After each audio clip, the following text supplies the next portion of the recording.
Hello বন্ধুরা, শুভ দুপুর সবাইকে আর জন্মাষ্টমীর শুভেচ্ছা সবাইকে। তো তোমাদের জন্মাষ্টমী কেমন কাটলো?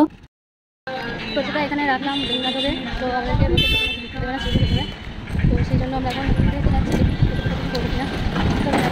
আমরা এখন চলে এসেছি সপ্তর্ষিতে। তো সপ্তর্ষিতে পার্লারে চেয়ার নিতে এসেছি, অনেক রকমের চেয়ার আছে। এখন সেন ভাইয়ের মিষ্টি নিয়ে পিসির বাড়ি চলে এসেছি। তো পিসির এই রুমগুলো নতুন হয়েছে, নতুন এই ঘরটা হলো।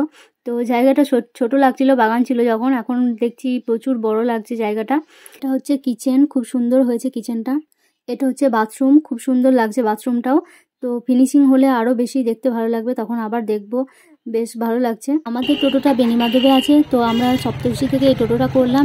এটা করে বেনিমাধব পর্যন্ত আমরা চেয়ারটাকে চাপিয়ে নিয়ে যাব, আবার ওখান থেকে ট্রান্সফার করব। আমরা এই টোটো থেকে ট্রান্সফার করলাম এই টোটোতে, কারণ বাইরের টোটো ঢুকতে দিচ্ছে না সুবিধা নাকি, সেই জন্য। চলো এবার এখন সানমাইকা প্রায় ওগুলো নিতে হবে। আমরা এখানে সব মালগুলো নিচ্ছি। এই দোকানটা হচ্ছে সানমাইকা, দোকানটার নামই সানমাইকা। এখানে লেখা আছে এই যে বড় বাগানে এই দোকানটা। চলো মালগুলো নিয়ে আসতে। আমি সানমাইকাটা রেড কালার নিলাম, আমার ওই পার্লারে সানমাইকাটাও রেড কালার। হিরে দিয়ে কাঁচ কাটা হয়, কিন্তু আমি নিজে কখনো নিজের চোখে দেখিনি কাঁচ কাটতে। তো এবার দেখবো কিভাবে কাঁচটা কাটা হচ্ছে। একটা ছোট্ট বালির মতো এক কুচি হিরে দিয়ে যে কাঁচ কাটা হয়, আমি সেটা জানতাম, কিন্তু নিজের চোখে দেখিনি। তো আজকে সেটা দেখলাম, খুব সুন্দরভাবে কাটলো এই কাকু। তো বেশ ভালো লাগলো আমার দেখতে জিনিসটা। কিন্তু তোমাদের কি কেমন লাগলো সেটাও জানিও। আর তোমরা কি কেউ কখনো এইভাবে কাঁচ কাটা দেখেছো, যে হিরে দিয়ে এইভাবে কাঁচ কাটে, নিজের চোখে দেখেছো সেটা? চলো আমাদের মাংস অনেক ভারী, ওটা ভারী লাগছে আমাকে। ডাকবো ধনীকে। এটা হচ্ছে গোপাল মন্দির পড়া চেয়ার, খুব সুন্দর সাজিয়েছে। তরুণদার বাড়ি এলাম প্রসাদ খেতে। আমাদের শিউড়ি থেকে বাড়ি ফিরতে ফিরতে 8:30 কাছাকাছি বেজে গেছে। আর তরুণদা 6:30টায় আমার ফোন করে বললো যে প্রসাদ খেতে এসো, আমাদের মন্দিরে পুজো হবে গোপালের, সেই জন্য। আর আমার সোনার ফোনে তার আগেই দুপুর থেকে ফোন করছে, কিন্তু সোনা ফোন নিয়ে যায়নি, তাই ফোনটা দেখাও হয়নি বা রিসিভ করাও হয়নি। তো সেই জন্য খুবই খারাপ লাগছে যে আমরা পুজোটা দেখতে পেলাম না। পুজো হয়ে গেছে তখন জন্মাষ্টমীর, কিন্তু প্রসাদ বিতরণ হচ্ছে, তো প্রসাদটা নিতে এলাম। প্রসাদ খেলাম প্রণাম করে, খুব ভালো লাগলো, খুব সুন্দর।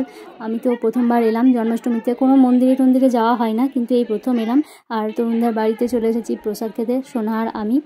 বেশ ভালো লাগছে, খুব সুন্দর। গোপালকেও খুব ভালোভাবে সাজিয়েছে, আর তরুণদার 2 ছেলে খুব সুন্দরভাবে এই মন্দিরটাকে সাজিয়েছে, বল দিয়ে বা বেলুন দিয়ে। খুব সুন্দর লাগছে দেখতে, আমার তো বেশ ভালোই লাগছে। এই ছেলেগুলো বসে আছে, আরেকজন এই যে চেয়ারের তলে। কি বলছো বলো বলো, কি বলছো? হ্যাঁ বলছো, খেতে চাইছো? হ্যাঁ। আরেকজন কই? আর দুজন? কি বলছো, তোমাকে কি বলছো গো? এসো এদিকে, ভয় করো না, এসো এসো গো, এসো এদিকে এসো। কি বলছো বলো? তরুণদার বাড়িতে ডিনার করছি, ঘুগনি, ফল, মিষ্টি দিয়েছে 3 রকমের, লুচি, তার লুচি, এগুলো তো কত কিছু খেতে দিয়েছে। তার উপর দিদি আবার ডালিয়ার খিচুড়ি দিল, তো খুব সুন্দর তৃপ্তি করে খেলাম, খুব ভালো লাগলো।